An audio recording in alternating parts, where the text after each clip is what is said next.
Welcome to special live. నేను రమా మండవ. ఈరోజు లైవ్లో భాగంగా మనం తీసుకోబోతున్న టాపిక్ ఏంటంటే తెలంగాణ ఎంపీ ఎన్నికల్లో టీడీపీ ఓట్ బ్యాంక్ ఎటువైపు ఉండబోతోంది? బీజేపీ వైపు వెళ్ళబోతోందా టీడీపీ ఓట్ బ్యాంక్, లేకుంటే రేవంత్ రెడ్డి వైపే టీడీపీ అభిమానులు ఉండబోతూ ఉన్నారా? చంద్రబాబు నాయుడు ఈ దిశగా ఓటర్లను ఒక అప్పీల్ ఇచ్చే అయితే అవకాశం ఎంతవరకు ఉంది? ఏపీలో బీజేపీతో పొత్తులతో వెళ్తున్న చంద్రబాబు నాయుడు తెలంగాణలో కూడా బీజేపీతోనే టీడీపీ క్యాడర్ కలిసి వెళ్లాలని కూడా ఆయన ఆలోచన చేసే అవకాశాలు ఎంతవరకు ఉన్నాయి? బట్ ఇదే అంశం తెర మీదకి వస్తే అటు కాంగ్రెస్ శ్రేణులకు అదేవిధంగా రేవంత్ రెడ్డి అభిమానులకు కూడా వాళ్ళ ఆగ్రహానికి చంద్రబాబు నాయుడు గురయ్యే అవకాశాలు కూడా ఎంతవరకు ఉన్నాయి? ఈరోజు తెలంగాణ ఎన్నికల్లో కారణాలు ఎన్నున్నప్పటికీ కూడా రేపు మొన్న అసెంబ్లీ ఎన్నికల్లో ఎంతవరకు అయితే టీడీపీ ఓట్ బ్యాంక్ కాంగ్రెస్ నేతలు ఇన్ఫ్లుయెన్స్ చేసిందో, ఈరోజు కాంగ్రెస్ అధికారంలోకి రావడంలో కూడా చాలా చోట్ల టీడీపీ ఓట్ బ్యాంకు కీలక పాత్ర పోషించిందో, రేపటి ఎంపీ ఎన్నికల్లో కూడా ఈరోజు చాలా కీలక పాత్ర టీడీపీ ఓట్ బ్యాంక్ పోషించబోతోంది. ఎన్నో రోజులుగా టీడీపీ రాజకీయ ప్రస్థానం స్టార్ట్ అయిన దగ్గర నుంచి తెలంగాణ వేదిక మీద ఆ పార్టీకి అండగా ఉన్న ఒక బీసీ ఓట్ బ్యాంక్ ఈ రోజున ఎటువైపు మళ్ళుతోంది ఎంపీ ఎన్నికల్లో అన్న చర్చ హాట్ టాపిక్ అవుతుంది. కేవలం బీసీ ఓట్ బ్యాంకే కాదు, ఇక్కడ తెలంగాణలో ప్రత్యేకించి తెలంగాణలో పలు కీలక ఖమ్మం, నల్గొండ, హైదరాబాద్ లాంటి జిల్లాల్లో చంద్రబాబును అభిమానించే అభిమానులు కానీ, ఏపీ రాజకీయాల మీద అవగాహన ఉన్న వాళ్ళు కానీ, తటస్థులు కానీ చాలామంది ఉన్నారు. సో ఇలాంటి వాళ్ళ ఓట్ బ్యాంక్ ఏ వైపు మొగ్గబోతోంది అన్న చర్చ అయితే ఈ రోజున హాట్ టాపిక్ అవుతూ ఉంది. అయితే ఇదే సమయంలో చంద్రబాబు నాయుడు అసెంబ్లీ ఎన్నికల సమయంలో తాను తెలంగాణ ఎన్నికల్లో పోటీ చేయబోవట్లేదనే ఒక నిర్ణయం ఎలా తీసుకున్నారో, మరి ఈసారి ఎంపీ ఎన్నికల సమయంలో తన ఓట్ బ్యాంక్ ఎటువైపు ఉండాలి, తన అభిమానులు కానీ పార్టీ శ్రేణులు కానీ ఎటువైపు మొగ్గు చూపాలి అనే అంశానికి సంబంధించి ఒక క్లారిటీ అయితే ఇస్తారా అన్న చర్చ కూడా ఇక్కడ హాట్ టాపిక్ అవుతుంది. ఈ అంశం కూడా చాలా కీలకం కాబోతుంది రేపటి ఎన్నికల్లో. అందుకే ఈ రోజున తెలంగాణ ఎంపీ ఎన్నికల్లో టీడీపీ ఓట్ బ్యాంక్ ఎటువైపు మళ్ళబోతోంది? అటు బీజేపీకా, లేకుంటే ఎప్పటి నుంచో టీడీపీ నేతలు ఉన్న బీఆర్ఎస్కా, లేకుంటే ఈ రోజున తన ఏదైతే అనుగు శిష్యుడిగా పేరున్న రేవంత్ రెడ్డి వైపు అయితే చంద్రబాబు నాయుడు మొగ్గు చూపుతారా? ఈ అంశాలన్నీ కూడా చాలా కీలకం కాబోతున్నాయి. ఎస్పెషల్లీ ఈ రోజున ఏపీ ఎన్నికల్లో బీజేపీతో పొత్తులు పెట్టుకొని చంద్రబాబు నాయుడు వెళ్లాలనుకున్న సమయంలో తెలంగాణలో టీడీపీ ఓట్ బ్యాంక్ అనేది చాలా పీక్ కాబోతోంది, చాలా కీలకం కూడా కాబోతోంది. అందుకే ఈ అంశం ఈ రోజున హాట్ టాపిక్ అవుతూ వస్తుంది. అసలు ఈ టోన్ ఇలాంటి సిచ్యువేషన్లో తెలంగాణ రాజకీయాలు కానీ, తెలంగాణ ఎంపీ ఎన్నికలు కానీ ఎటువైపు టోన్ తీసుకోబోతున్నాయన్న అంచనాలు కూడా ఈ రోజున అందరిలో ఆసక్తిని అయితే కలిగిస్తూ ఉన్నాయి. నిజానికి మనం చూసినట్లయితే ఇక్కడ మనం ఎంపీ ఎలక్షన్స్ గురించి చెప్పుకునే ముందు, టీడీపీ ఓట్ బ్యాంక్ ఏ వైపు మళ్ళుతుందని చెప్పుకునే ముందు మొన్న జరిగిన అసెంబ్లీ ఎన్నికలను కూడా ఒకసారి మనం గుర్తు చేసుకోవాలి. ప్రత్యేకించి అసెంబ్లీ ఎన్నికలు కొన్ని కీలక పరిణామాలు చోటు చేసుకున్నాయి. తెలంగాణ అసెంబ్లీ ఎన్నికల కంటే ముందు కూడా ఏపీలో జరిగిన అనేక కీలక పరిణామాలు తెలంగాణ ఎన్నికల్ని ఇంపాక్ట్ చేస్తూ వచ్చాయి. సో ప్రత్యేకించి మనం తెలంగాణలో టీడీపీ పాత్ర ఏంటి అనేది ఎన్నోసార్లు చెప్పుకునే ప్రయత్నం చేసాం. సో అసలు టీడీపీ ప్రస్థానమే తెలంగాణ వేదిక నుంచి స్టార్ట్ అయింది, ఎన్టీఆర్ హయాం నుంచి కూడా. సో అలా ఎన్టీఆర్ హయాం నుంచి ఆ పార్టీకి ప్రత్యేకించి బీసీలు, తెలంగాణలో ఉన్న బీసీ సామాజిక వర్గం మొత్తం టీడీపీ గొంతుగా మారిందని అనుకోవాలి. ఇప్పటికీ పార్టీ ఇక్కడ లేకపోయినప్పటికీ కూడా ఆ స్థాయి ఓట్ బ్యాంక్ అయితే టీడీపీకి ఉందని అనుకోవాలి. అంటే ఎన్నికల్లో పలు చోట్ల పలు కీలక కాన్స్టిట్యున్సీల్లో గెలుపు ఓటములను నిర్ణయించే నిర్ణయాత్మక పాత్రలో టీడీపీ శ్రేణులు, టీడీపీ ఓట్ బ్యాంక్ ఉందంటే అది అతిశయోక్తి అయితే కాదు. సో అలాంటి సిచ్యువేషన్ అయితే ఉంది. అయితే తెలంగాణ ఉద్యమం పేరుతో తెర మీదకి వచ్చిన ఒక కీలక పరిణామాలు టీడీపీని తెలంగాణ నుంచి దూరం చేసి టీడీపీకి పెను సవాళ్ళు అయితే ఎదురయ్యాయి తెలంగాణ ఉద్యమం రూపంలో. ఆ రోజు అప్పుడున్న పర్టికులర్గా ఉన్న కొన్ని ప్రత్యేక పరిస్థితులు కావచ్చు, చంద్రబాబు నాయుడు తీసుకున్న సమన్యాయం సిద్ధాంతం కావచ్చు, దాన్ని అప్పుడు ఏదైతే తెలంగాణలో కీలక పాత్ర పోషించిన, తెలంగాణ ఉద్యమంలో కీలక పాత్ర పోషించిన కేసీఆర్ లాంటి వాళ్ళు టీడీపీని ఒక బూచిగా చూపించిన విధానం కావచ్చు, క్రమక్రమంగా తెలంగాణలో పట్టుకోల్పోతూ వచ్చింది టీడీపీ. సో తెలంగాణకు దూరమైన పరిస్థితి ఉంది. ఆ తర్వాత తెర మీదకి వచ్చిన కేసీఆర్ ముఖ్యమంత్రి అయిన తర్వాత, తెలంగాణ తొలి రాష్ట్రానికి ముఖ్యమంత్రి కాకముందే మెజారిటీ టీడీపీ నేతలు టీఆర్ఎస్ వెంట నడిచే ప్రయత్నం చేస్తున్నారు తెలంగాణ ఉద్యమం అప్పటి నుంచే. ఇక కేసీఆర్ సీఎం అయిన తర్వాత అనేక మంది ఆల్మోస్ట్ టీడీపీ తెలంగాణలో ఖాళీ చేసి ఆయన ఆఖరికి టీడీఎల్పీని కూడా తన పార్టీలో విలీనం చేసుకున్న పరిస్థితి అయితే వచ్చింది. ఈరోజు బీఆర్ఎస్లో చూసినట్లయితే కేసీఆర్తో సహా మెజారిటీ నేతలంతా కూడా టీడీపీ నుంచి వచ్చిన వాళ్ళే అని అనుకోవాలి. బట్ వాళ్ళంతా కూడా చంద్రబాబుని విమర్శించడానికి ఎప్పుడు కూడా ప్రాముఖ్యత ఇవ్వలేదు. ఒక ఎర్రబెల్లి కానీ, ఒక కడియం కానీ, ఒక పోచారం కానీ, ఎక్సెప్ట్ కేసీఆర్ విమర్శించినట్లు. అలా ఆ స్థాయిలో టీడీపీ మొత్తాన్ని ఖాళీ చేయడంలో కేసీఆర్ తన ఎగ్జిస్టెన్స్ని కాపాడుకునే క్రమంలో టీడీపీని బూచిగా చూపించడంలో సక్సెస్ అయ్యారు. ఆ ట్రాప్లో టీడీపీ ఇరుక్కోవడంలో కూడా సక్సెస్ అయిందని మనం చెప్పుకోవాలి. సో ఇక రేవంత్ రెడ్డి లాంటి వాళ్ళు ఆ పార్టీని కొంతకాలం టేక్ ఓవర్ చేసినప్పటికీ ఓటుకు నోటు లాంటి ఎపిసోడ్స్ కూడా ఆయన తర్వాత కాంగ్రెస్లోకి వెళ్ళడానికి కారణమయ్యాయి. ఇక పార్టీలో ఈ రోజున ఎవరు మిగిలిన సిచ్యువేషన్ అయితే ఉంది. ప్రత్యేకించి 2019 ఎన్నికల తర్వాత ఏపీ మీద ఫోకస్ పెడతానికే చంద్రబాబు నాయుడుకి ఎక్కువ సమయం సరిపోయింది. ఓటు నోటు పరిణామాలతో అప్పుడు కొంచెం ఏదైతే పార్టీ డీఫేమ్ అయినప్పటికీ కూడా ఆ తర్వాత పరిణామాలు తెలంగాణలో టీడీపీని పూర్తిగా ఖాళీ చేశాయని అనుకోవాలి. సో జ్ఞానేశ్వర్తోని బక్క నరసింహులు లాంటి వాళ్ళతోని చంద్రబాబు నాయుడు అధ్యక్షులుగా పెట్టి చేసిన ప్రయోగం కూడా విఫలమైందని అనుకోవాలి. ఇక వీటన్నిటికంటే ఒక కీలక పరిణామం ఏంటంటే 2018 తెలంగాణ ముందస్తు ఎన్నికల సమయంలో చంద్రబాబు నాయుడు ఆ రోజున కాంగ్రెస్తోనే పొత్తులకు వెళ్ళున్నారు. ఈ పొత్తులను ఆయన తన సెంటిమెంట్గా మార్చుకున్నారు కేసీఆర్. ఈ క్రమంలోనే ఆయన తెలంగాణలో ఎప్పుడైతే చంద్రబాబు నాయుడు ఇలాంటి ప్రయత్నం చేశారో ఆ తర్వాత కేసీఆర్ గెలిచి సీఎం అవడం జరిగింది దాని సెంటిమెంట్గా మార్చుకొని. ఆ తర్వాత రోజుల్లో ఏపీ ఎన్నికల మీద కూడా కేసీఆర్ ఎఫెక్ట్ చూపించగలిగారు. రిటర్న్ గిఫ్ట్ పేరుతోని జగన్మోహన్ రెడ్డి సీఎం చేయడంలో బీజేపీతో కలిసి ఆయన పనిచేశారనే వాదన ఉంది. ఇప్పటి వరకు అది నిజం కూడా. సో ఆ పరిణామాలతో టీడీపీ పూర్తిగా తెలంగాణలో తన ఐడెంటిటీని కోల్పోతూ వచ్చింది క్రమక్రమంగా.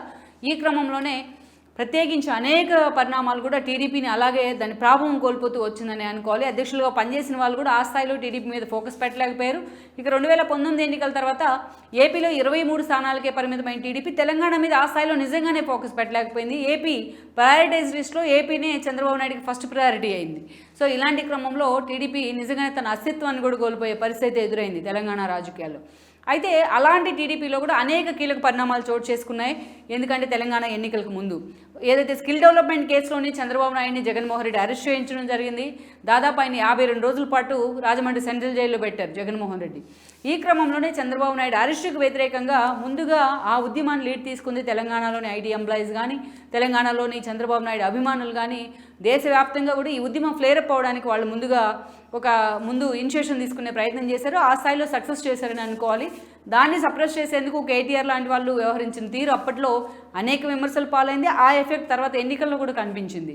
అలా ఈ మొత్తం జాతీయ స్థాయిలో చంద్రబాబు నాయుడు అరెస్టు వ్యతిరేక ఉద్యమాన్ని నిర్మించడంలో తెలంగాణలో ఉన్న చంద్రబాబు నాయుడు అభిమానులు కానీ టీడీపీ ఓట్ బ్యాంక్ కానీ చాలా కీలక పాత్ర పోషించింది.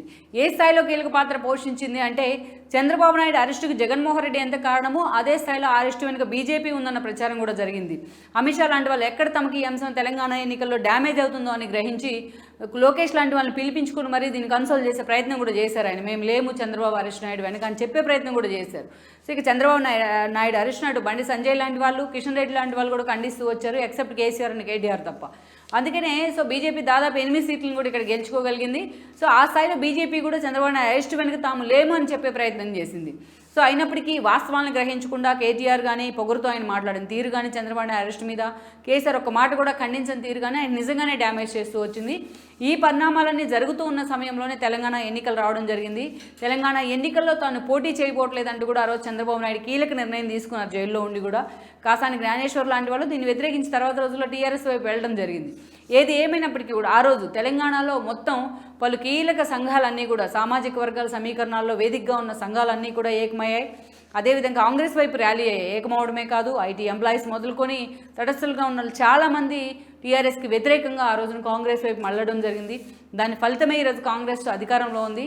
ఎస్పెషల్లీ రంగారెడ్డి హైదరాబాద్ లాంటి చోట్ల కాంగ్రెస్కి మెజార్టీ రాకపోయినా సీట్లు గెలుచుకోలేకపోయినా రూరల్లో ఖమ్మం లాంటి జిల్లాని కాంగ్రెస్ స్వీప్ చేయగలిగిందంటే టీడీపీ కాంగ్రెస్ జెండాలు కలిసి ఆ ఎన్నికల్లో ప్రచారం చేశారు రేవంత్ రెడ్డికి అనుకూలంగా. సో ఆ ఫలితాలతో ఈరోజు రేవంత్ రెడ్డి ముఖ్యమంత్రి స్థానంలో అయితే ఉన్నారు. అయితే ఒక చిన్న అసంతృప్తి అయితే ఉంది. హైదరాబాద్ అండ్ రంగారెడ్డి జిల్లాలో ఒక సీట్ని కాంగ్రెస్ గెలుచుకోలేకపోయిందన్న అసంతృప్తి అయితే ఉంది. సో ఇలాంటి సిచ్యువేషన్లో టీడీపీ మొన్నటి ఎన్నికల్లో పోటీ చేయొద్దు అని నిర్ణయం తీసుకున్న తీరు మాత్రం ఈ రోజున కాంగ్రెస్ అధికారంలోకి రావడంలో తన వంతు పాత్రను పోషించింది. ఆ నిర్ణయం చంద్రబాబు నాయుడు తీసుకున్న నిర్ణయం. చంద్రబాబు నాయుడు దీన్ని ముందే ఊహించి ఈ పరిణామాలు అలాంటి నిర్ణయం తీసుకున్నారని కూడా అప్పట్లో చర్చ అయితే జరిగింది. సో ఈ పరిణామాలన్నిటి తర్వాత ఈరోజు ఎన్నికలు రాబోతున్నాయి, ఎంపీ ఎలక్షన్స్ రాబోతున్నాయి. ఒకవైపు ఎంపీ ఎలక్షన్స్ మీద బీజేపీ కూడా పోటాపోటీగా ఫోకస్ పెడుతోంది. రేవంత్ రెడ్డి ఈ మొత్తం 60 రోజులు 100 రోజుల పాలనకు కూడా రెఫరెండం అయితే కాబోతున్నాయి ఎంపీ ఎలక్షన్స్. మరోవైపు బీఆర్ఎస్ని కూడా మొన్నటి అసెంబ్లీ ఎన్నికల్లో పోయిన పరువు నిలబెట్టుకోవాలని కేసీఆర్ అనుకో ఆలోచన చేస్తున్నారు. ఇలాంటి సిచ్యువేషన్లో ఎంపీ ఎన్నికలు చాలా కీలకంగా మారబోతున్నాయి. తెలంగాణలో ఎంపీ ఎన్నికలు అనేవి రేవంత్ రెడ్డికి నిజంగా సవాలే. అలాంటి సిచ్యువేషన్లో ఈరోజు బీజేపీతో పొత్తులు దిశగా చంద్రబాబు నాయుడు అడుగులు వేస్తున్నారు. ఎన్డీఏలోకి ఆయన సాధారణంగా అమిత్ షా లాంటి వాళ్ళు ఆహ్వానించారు. పాత ఇష్యూస్ అన్నీ మరిచి పక్కన పెట్టి వాటిని ఈరోజు అటు జనసేన బీజేపీ టీడీపీ కలిసి 2014 పరిణామాలను మరోసారి రిపీట్ చేస్తామంటూ కూడా సవాల్ చేస్తూ వస్తున్నాయి పొత్తులతోని. ఇలాంటి సమయంలో తెలంగాణలో టీడీపీ ఓట్ బ్యాంక్ ఏ వైపు తిరుగుతుంది అన్న చర్చ అయితే హాట్ టాపిక్ అవుతూ ఉంది. ఈ క్రమంలోనే ఆల్రెడీ చంద్రబాబు నాయుడు ఏపీలో బీజేపీతో పొత్తుల్లో ఉన్నారు కాబట్టి తెలంగాణలో టీడీపీ శ్రేణులు కూడా బీజేపీ వైపు మళ్ళీ అవకాశం ఉందనేది ఒక అంచనా. ఆల్రెడీ ఆ విశ్లేషణలు వస్తున్నాయి. అయితే అదే సమయంలో మనం చూసినట్లయితే ఈ రోజున ఆల్రెడీ రేవంత్ రెడ్డి వైపే టీడీపీ క్యాడర్ అంతా ఉంది. మొన్నటి ఎన్నికల్లో అది ప్రస్ఫుటమైంది. అలాంటి సిచ్యువేషన్లో రేవంత్ రెడ్డి వైపే టీడీపీ క్యాడర్ మరోసారి ఎంపీ ఎన్నికల్లో కూడా మొగ్గు చూపే అవకాశం ఉందన్న అంచనాలు కూడా వస్తున్నాయి. ఇక మరోవైపు చూస్తే రంగారెడ్డి అదేవిధంగా హైదరాబాద్లో ప్రత్యేకించి ఆ ఓట్ బ్యాంక్ మొత్తం తమ ఖాతాలోనే పడింది కాబట్టి ఎలాగైనా టీడీపీ ఓట్ బ్యాంక్ తమకల్లే ఉంటుందని కూడా ఈరోజు బీఆర్ఎస్ నేతలు లెక్కలు కడుతూ ఉన్నారు. అయితే దీని మీద చంద్రబాబు నాయుడు అధికారిక ప్రకటన చేస్తారా లేదా అన్న అంశం కూడా హాట్ టాపిక్ అవుతుంది. ఎందుకంటే మొన్నటి అసెంబ్లీ ఎన్నికల్లో పవన్ కళ్యాణ్ బీజేపీతో పొత్తులు పెట్టుకుని ఆయన ఎన్నికలకు వెళ్ళున్నారు. బట్ ఏపీలో బీజేపీలో పొత్తులు ఉంటాయా లేదా, ఎన్నికల్లో కలిసి పోటీ చేస్తానే అంశానికి సంబంధించి ఆయన ఎక్కడా మాట్లాడలేదు. ఆ పోటీకి సంబంధించి టీడీపీ కూడా ఎక్కడ ఇనిషియేషన్ అయితే తీసుకోలేదు.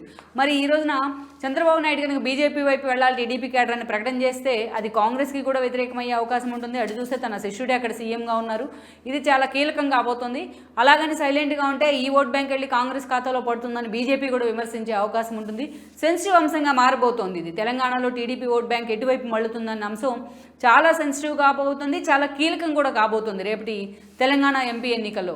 ఎందుకంటే చంద్రబాబు నాయుడు వెళ్ళి కాంగ్రెస్కి పూర్తి విరుద్ధమైన బీజేపీతో ఈరోజు పొత్తుల్లోకి వెళ్తూ ఉన్నారు. బట్ బీజేపీ నేతలు కూడా అది ఎక్స్పెక్ట్ చేసే అవకాశం ఉంటుంది, దాన్ని ప్రచారం కూడా చేసుకునే అవకాశం ఉంటుంది కూడా టీడీపీ ఓట్ బ్యాంక్ ఎక్కువగా ఉన్న చోట్ల. అందుకే ఈ అంశం అయితే కీలకం కాబోతోంది. మరి దీనికి సంబంధించి చంద్రబాబు నాయుడు ఎలాంటి కీలక ప్రకటన చేయబోతూ ఉన్నారు? సరే, పోటీకి దూరంగా ఉన్నప్పటికీ కూడా బట్ తమ ఓట్ బ్యాంక్ కానీ తమ అభిమానులు కానీ ఎటువైపు వెళ్ళాలి అనే అంశంలో ఆయన ఎలాంటి ప్రకటన చేస్తారు? లేకపోతే అసెంబ్లీ ఎన్నికల సమయంలో ఆయన సైలెంట్గా ఉన్నట్టే ఈరోజు కూడా టీడీపీ ఇక్కడ సైలెంట్గా ఉండే ప్రయత్నం చేస్తుందా? అల్టిమేట్గా ఈ రోజున టీడీపీ ఓట్ బ్యాంక్ కానీ చంద్రబాబు నాయుడు అభిమానులు కానీ ఎటువైపు ర్యాలీ అవుతారు అన్న అంశం మాత్రం చూడాల్సి ఉంది. వాట్ ఎవర్ ఇట్ మే, కారణాలు ఏమైనప్పటికీ కూడా ఈ ఫ్యాక్టర్ మాత్రం ఈరోజు చాలా సెన్సిటివ్ కాబోతోంది. తెలంగాణ రాజకీయాల్లో చాలా కీలకం కాబోతోందని మనం చెప్పక తప్పదు.